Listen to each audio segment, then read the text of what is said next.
बहुत बहुत धन्यवाद सभापति जी। सम्मानीय सदन, कल राज्यपाल जी का मैंने भाषण सुना, आज रामेश्वर शर्मा जी ने भी चीजें बताई। बात यह है कि इन दोनों भाषणों में एक चीज साफ थी, रोजगार का मुद्दा गायब था। जो रोजगार आज युवाओं के लिए सबसे बड़ा मुद्दा बन गया है। इस प्रदेश का हर युवा एक ही चीज पुकारता है, रोजगार रोजगार रोजगार। और उनकी पीड़ा मैं आप सबके सामने रखना चाहूंगा। बेरोजगार हैं साहब, इन्हें रोजगार चाहिए। भ्रष्टाचार में लोग खूब नौकरी पा रहे हैं, रिश्वत की कमाई खूब मजे से खा रहे हैं। नौकरी पाने के लिए यहां जुगाड़ चाहिए। बेरोजगार हैं साहब, इन्हें रोजगार चाहिए। टैलेंट की कोई कमी नहीं मध्य प्रदेश की सड़कों पर। दुनिया बदल देंगे, भरोसा करो इन लड़कों पर। कैसे मिले नौकरी जब नौकरी ही बिकी जा रही है। नौकरी की प्रक्रिया में अब तो सुधार चाहिए। बेरोजगार हैं साहब, इन्हें रोजगार चाहिए।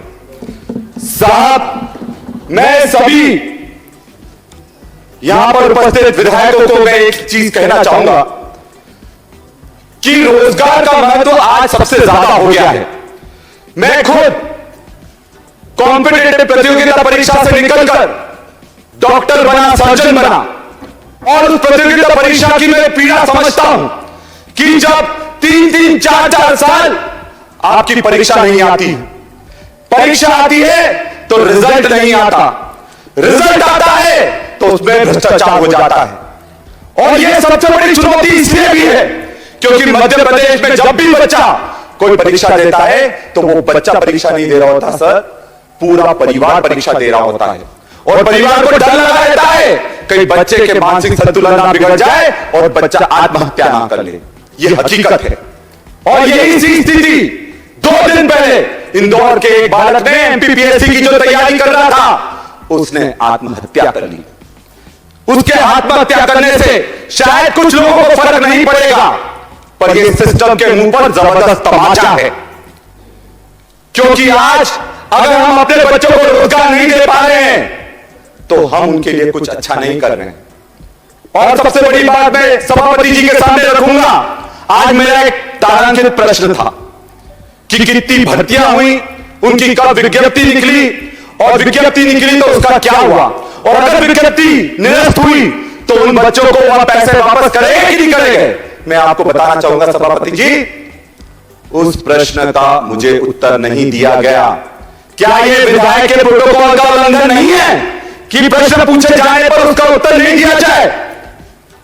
मैं एक और बात कहता हूं कि मध्य प्रदेश में सरकार और मुख्यमंत्री बहुत वादे करते हैं, और जिस तरह के वादे अतिथि शिक्षकों के साथ किए गए, अतिथि विद्वानों के साथ किए गए, आशा कार्यकर्ताओं, आंगनवाड़ियों के साथ करेंगे, सबको छल लिया गया है। और आज बेरोजगारी पलायन का सबसे बड़ा कारण है। मैं एक आदिवासी हूं, आदिवासी अंचल से आता हूं। हमारे पूरे लोग गुजरात जाते हैं नौकरी करने के लिए।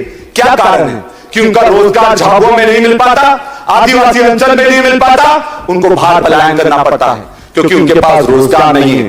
क्या कारण है मध्य प्रदेश में ST/SC बैकलॉग के 1.5 लाख से ज्यादा पद खाली पड़े हुए हैं। क्या कारण है कि आदिवासियों के लिए जो पैसा आता है, जो उनके अधिकार का पैसा है, ट्राइबल सब प्लान का पैसा है, उसका 207 करोड़ रुपए दूसरे विभाग में दे दिया जाता है। ये शर्म की बात है सभापति जी।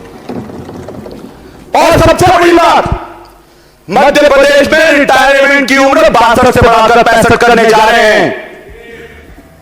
5 लाख लड्डुओं की तो बात बता रहे हो, पर 5 लाख रोजगार कब दो ये भी बताओगे हम आपको। और 5 लाख रोजगार जिनको मिलना था आपने उनको हटा दिया। आपको ये समझना चाहिए कि अगर आप कोई सेवानिवृत्त 5 लाख लोग हो रहे हैं तो 5 लाख युवाओं को रोजगार मिल जाता, 5 लाख कर्मचारियों को प्रमोशन मिल जाता।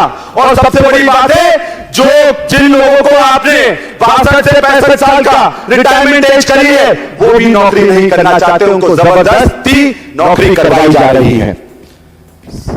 मैं एक बात आप सबसे खुलकर कहता हूं कि रोजगार को लेकर बहुत सारी बातें हैं, पर हमको एक परिवार के रूप में इस पर कुछ ना कुछ काम करना पड़ेगा। क्योंकि अगर हम उन युवाओं को रोजगार नहीं दे पाए, आप कब तक उनको लाठियों से डराओगे, कब तक डंडों से डराओगे, कब तक जेलों में बंद करोगे? अगर एक भगत सिंह बन गया तो सबको तबाह कर रख देगा, क्योंकि हम लोग भगत सिंह बनना नहीं चाहते हैं, हम लोग वो हाथ में चीज लेना नहीं चाहते हैं, क्योंकि यह महात्मा गांधी का देश है और हम जानते हैं कि हमारे अंदर भी भगत सिंह है, हमारे अंदर भी चंद्रशेखर आजाद है, और हम लड़ने से पीछे नहीं हटने वाले। हम लोग महात्मा गांधी के लोग हैं, हम गोडसे के लोग नहीं है जो माफी मांग लेंगे। समाप्त कीजिए, 5 मिनट हो गए। आज मैं 2 पंक्तियों के साथ अपनी बात को समाप्त करना चाहूंगा कि मध्य प्रदेश में युवाओं की क्या स्थिति है।